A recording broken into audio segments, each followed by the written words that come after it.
So your mum was still going through cancer and she was still going through chemo and treatment. Mm. The question you posed at the beginning of this was, if there is a God, why do bad things happen? Yeah. And why do bad things happen to good people? Mm. Did you find clarity on that I answer? definitely did. I definitely did. And obviously, it has so many layers to it. But yes, I definitely got to understand how, the Lord is observing us and is sanctioning different things based on what we've been desiring.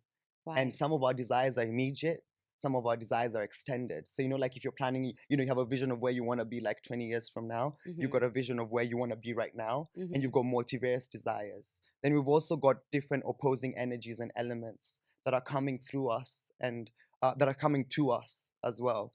And some of them are good, some of them are bad.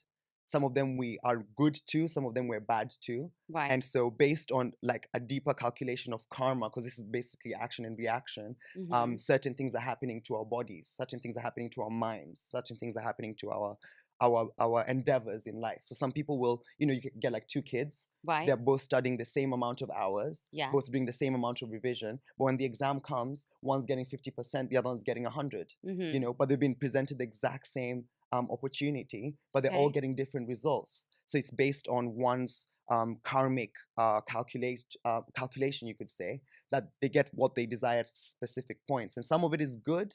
And with good, there's always bad. It's kind of like a yin yang situation, like that. So the karma that you're talking about, is that from your previous life?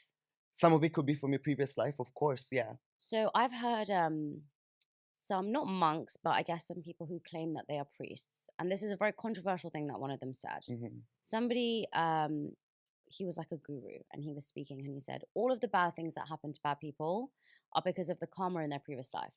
Hmm. And somebody said, well, what about my disabled son? And he said, it Yeah, was his karma from his previous life. yeah, yeah, That's yeah. very hard to accept. It is, it is, it is. It's hard to accept, especially when your vision of reality is only in the now. Mm. But for a monk or a person who's connected deeply with spirituality, we realize that this journey didn't just start from now. Like there's Ian Stevenson, he does this whole study on regression. Right. And he finds out that there's children from different places, a study you can look up, it's amazing, that they can recollect things that have happened in different circumstances, in different times that they never even existed in, Wow. and so like there's one kid who is in one part of India and he's talking about something that happened in a different place in India at 4 years old, and it's so clear and direct that the parents were just stunned. So they take a trip and they go there and they check it out and they realize everything the child was saying is true. So there is that understanding, but one can only appreciate it if they realize that they're more than this body, that this is just, the analogy is given like a car, right? Like, I've heard this. right? So like you're in a car and you're Uh-huh. driving your car. Let's say you're driving like let's manifest a Tesla, right? Yeah, because I'm still a monk anyway, in that vibe. But let's say we want a Tesla. So Yes, if I enter the Tesla, I never say that I've become a Tesla, of course. but I'm in the Tesla moving from point A to point B, and then I can get out and get into a Range Rover and move from point A to point B. So Mhm. similarly, in this life, the soul has gotten into this form and is moving this form from point A to point B, and has been moving different forms from point A to point B before, and will be doing Wow. so after. And that's why then the element of eternality comes about. And so we realize a lot of the things we're dealing with, even the body that we have, is a decision made from our desires and conditions in the past. And so some of it might have Right. been good, some of it might have been bad. And so based on how things might have happened, you got into that situation in this life.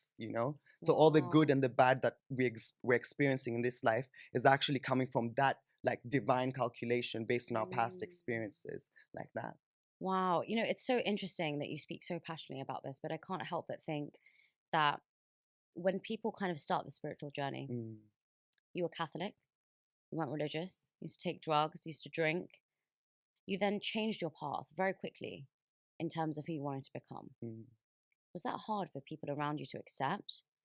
Because a lot of people are very scared about becoming too religious right. or too this or too that. People say a lot, you're too much. Mm, And there's a form of like extremism when someone is very passionate and when they dedicate their life to a particular cause, whatever it may be, yeah. people see it as a form of extremism. I just spoke to a doctor last week, Dr. Jim Newman, and we were talking about veganism. And people see that as a form of extremism. People find it really frustrating and people get angry when you tell them they're vegan. So when Mm, you turned around to your mom or your family and you said, I'm becoming a monk, I'm changing from being a Catholic boy to now being a Hindu. Mm. What was their reaction? Yeah, I mean, definitely. As soon as you even just, talking about that, I was just envisioning. I remember my mom's face when I came home from the temple, and she had told me not to go to the temple again. Yeah, And I came in with some books, and I had them hidden under my sweater, thinking that, oh, she's not gonna see me anyway, so I'm just gonna hide them under my yeah. sweater quickly, and then Run up. run up to the room. And then I got to the door, and I opened the door, and she saw me, and she was like, "Where are you from?" And I'm smelling of incense because I was in the temple, of course, and so I'm smelling like very, very spiritual. And so she's like, "There's something here." And I was like, I was just chilling with my friend. Then one by one, the books started dropping from my from my shirt. And she looked at me and she was like, "Oh my God, really? These guys have brainwashed you. Yes. They're changing my son." Right. And this is the thing.